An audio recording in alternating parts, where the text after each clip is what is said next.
Indigo 6563 তাড়াতাড়ি check in সেরে নিয়ে ফুড কোর্ট থেকে কফি খেয়ে আমরা পরিবারের 3 জন বোর্ডিংয়ের জন্য চললাম কলকাতা থেকে চেন্নাই। ট্যুর প্রোগ্রামে আছে রামেশ্বরম, ধনুষকোডি, ফিরব পন্ডিচেরি হয়ে কলকাতা।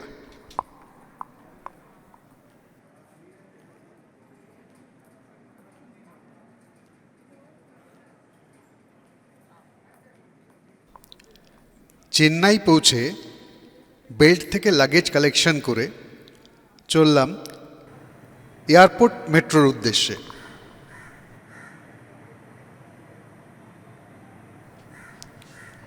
টার্মিনাল থেকেই মেট্রো স্টেশনে যাওয়ার সুন্দর ব্যবস্থা, ওয়াকেটারে চড়ে।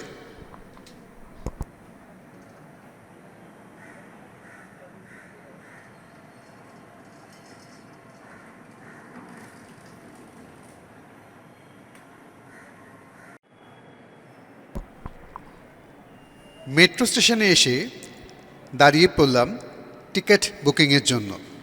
যাব চেন্নাই এগমোর স্টেশন। 19 কিলোমিটার দূরত্বের টিকিটের দাম 40 টাকা জনপ্রতি।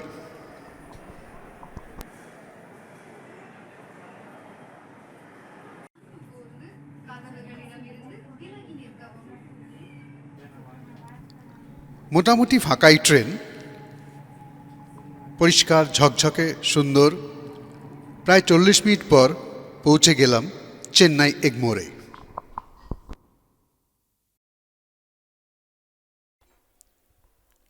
স্টেশন থেকে বেরিয়ে একটু কিছু খেয়ে নিয়ে বেরিয়ে পড়লাম শহরটা একটু ঘুরে দেখার জন্য।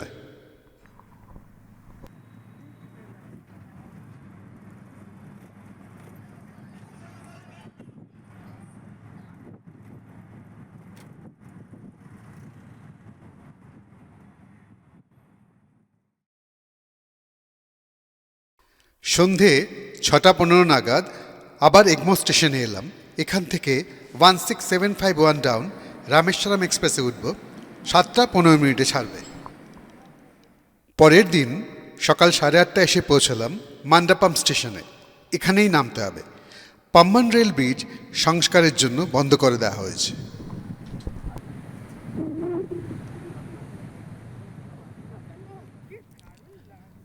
মান্ডাপাম স্টেশনে নেমে একটা অটো হায়ার করলাম। রামেশ্বরমে আমাদের হোটেল পর্যন্ত পৌঁছে দেবে। মান্ডাপাম থেকে রামেশ্বরমের দূরত্ব 21 কিলোমিটার। আমাদের হোটেলটাও রামেশ্বরম মন্দিরের 1 কিলোমিটার আগে। এই পর্যন্ত আমাদেরও 500 টাকায় নিয়ে যাবে। আমরা মান্ডাপাম রেল ব্রিজকে পাশে রেখে রোড ওভারব্রিজ দিয়ে চলেছি।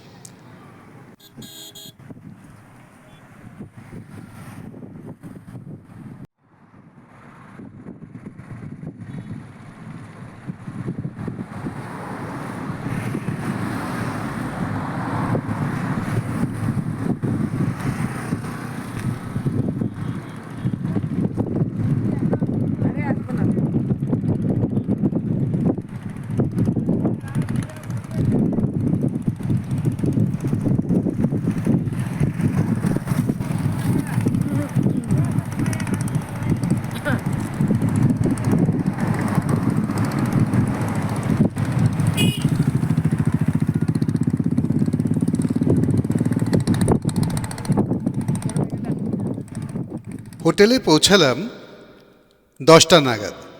চেক ইন টাইম 12টা থেকে। অগত্যা লবিতে কিছুক্ষণ বসলাম। রামেশ্বরম মন্দির ভারতের 4টি ধাম ও 12টি জ্যোতির্লিঙ্গ মন্দিরের একটি। পৌরাণিক বিবরণে জানা যায় শ্রী রামচন্দ্র সেতু পার হয়ে শ্রীলঙ্কা যাওয়ার আগে এইখানে শিবলিঙ্গ প্রতিষ্ঠা করে তার পূজা করেন। এই মন্দিরের অলিন্দ বিশ্বের দীর্ঘতম। এই মন্দিরে 4টি প্রবেশদ্বার আছে। ভোর 4:30 থেকে সকাল 6টা পর্যন্ত হয় স্ফটিক দর্শন। দুপুর 1টা থেকে 3টে পর্যন্ত মন্দির বন্ধ থাকে। তারপর দুপুর 3টে থেকে রাত 8টা পর্যন্ত খোলা থাকে। তবে দুপুরের পর ভিড়টা একটু কম থাকে। এই মন্দির দর্শনের কোনো বিধিনিষেধ নেই।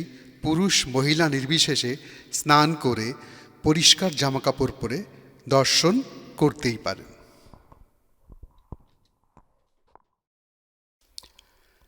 আজ রামেশ্বরমে দ্বিতীয় দিন হোটেলের কমপ্লিমেন্টারি ব্রেকফাস্ট সেরে প্রাক্তন রাষ্ট্রপতি স্বর্গীয় ডক্টর এপিজে আব্দুল কালামের মেমোরিয়াল দেখতে গেলাম।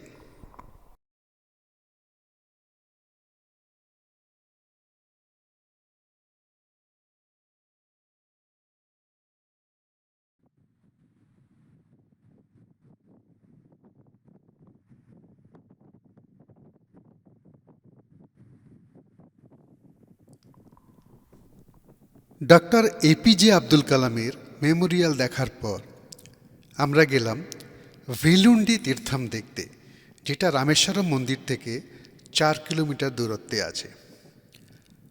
কথিত আছে ভগবান শ্রীরামচন্দ্র সমুদ্রে তীর মেরে মিষ্টি জলের কুয়া বানিয়েছিলেন সীতার তৃষ্ণা নিবারণের জন্য। সেই থেকেই এটি হিন্দুদের একটি পবিত্র তীর্থস্থান।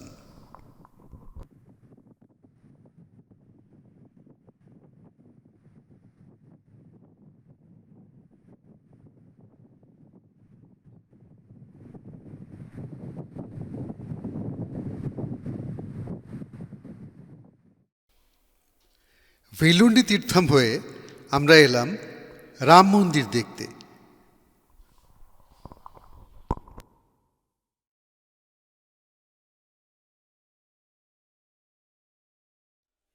রাম মন্দিরের উল্টো দিকেই আছে লক্ষণ কুণ্ড।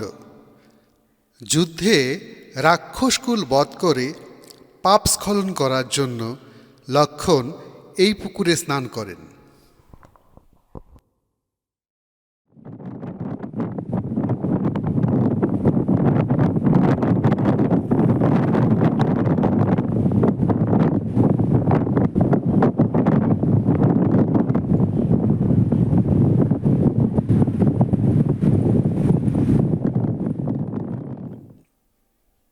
বিকেলে আবার গেলাম পাম্বান ব্রিজ থেকে সূর্যাস্ত দেখতে।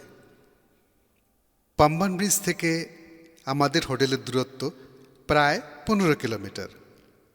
অটো বুক করা ছিল, আসা যাওয়া ও 1 ঘন্টা ওয়েটিং, মোট 500 টাকা। 1914 সালের 24শে ফেব্রুয়ারি মাসে এই পাম্বান রেল ব্রিজ চালু হয়।